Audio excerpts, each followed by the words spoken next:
Good evening. This is Sweet Serenity, and tonight I'm going to do a few part series. Another one will be coming up, but I wanted to show you my collection of ancient shark teeth and a few other fossils that I have. So, as you can see, I have this one broken in half on the transit to me.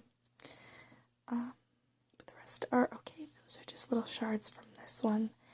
But anyway, so all of these were found at Giant Cement Co. in Harleysville, South Carolina.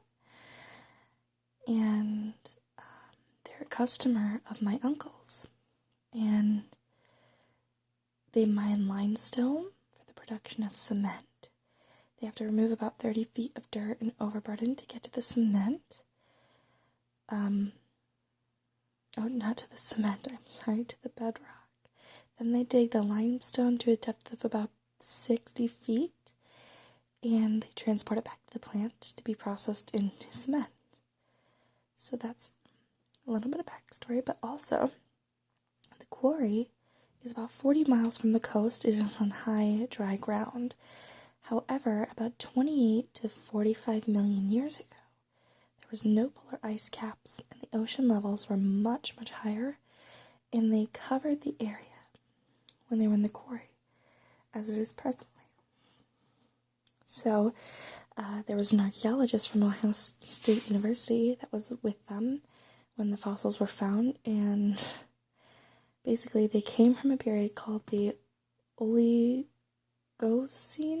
epoch. I'm sorry if I didn't pronounce that right. But it covered 28 to 45 million years ago. So, there's your backstory. But these teeth, all of them, are from an extinct shark, Carchargos angustidens, I think is how you pronounce it. But basically, he was the grandfather of the megalodon, the largest species of shark to have ever lived.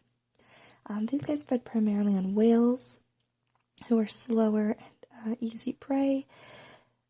So, pretty cool.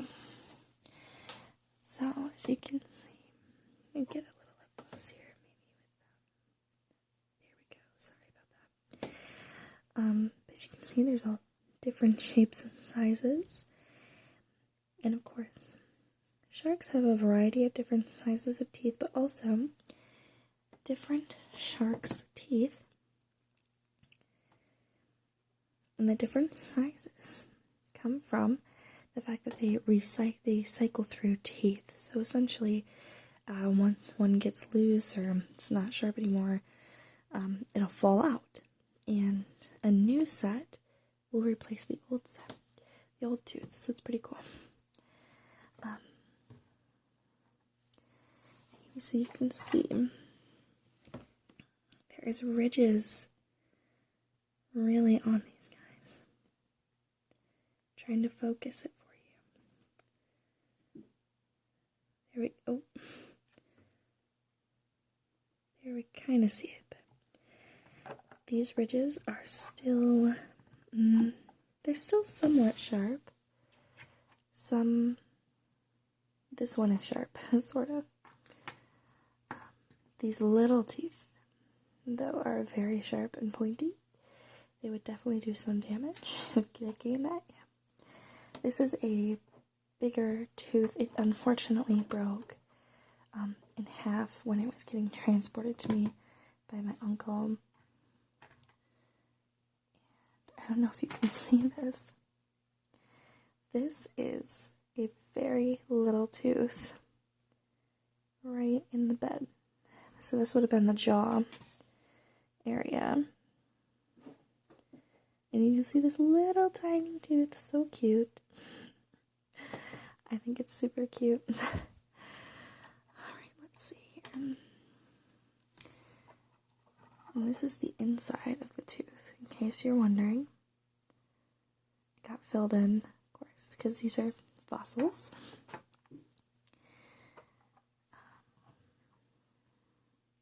This is one that's pretty whole and intact still, so you can see the little tiny other teeth there on the side. This one has some good ridges there. I'll show you the back. I love fossils. This is another one that's pretty good. Look at those lines on the teeth. That's very cool. And of course, some of these, again, there's not really a specific date, but 20 to 45 million years ago. So, still a pretty long time.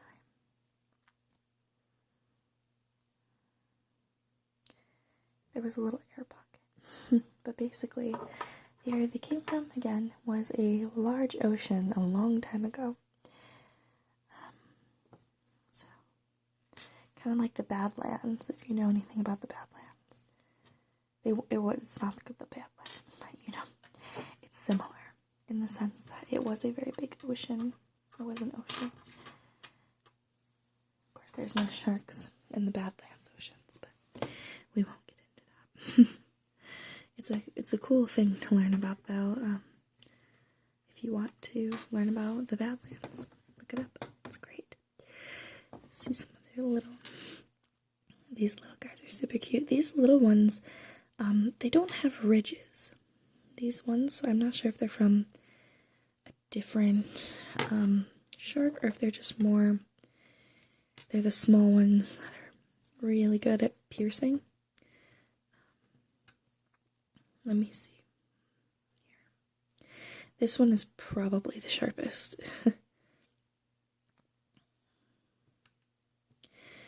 Some of these are smooth. Others, like this one, have a lot of ridges that you can very clearly see. Very cool. This one actually has some color on the back, too. Interesting. Very cool. Alright. I love all the different colors that these teeth come in. Lots of different teeth.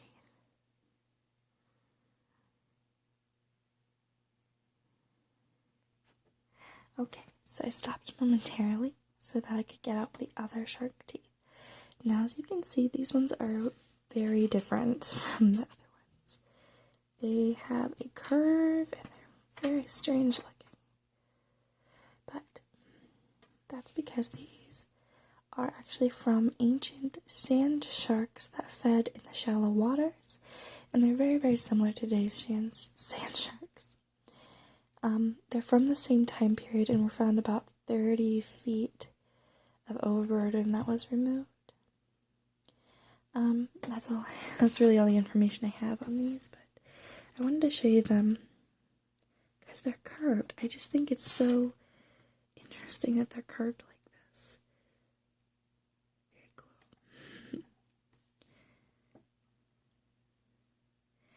This one isn't quite as curved, but the rest really are very curved. And now these don't have the ridges on the sides, but they are very pointy. But I just wanted to show you these ones as well. I love them so much.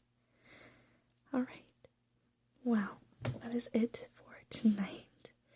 Hopefully I'll have a part 2 up so that we can learn more about some other fossils that I have. I have one other tooth, and I have another fossilized sea mammal to look at. Until next time.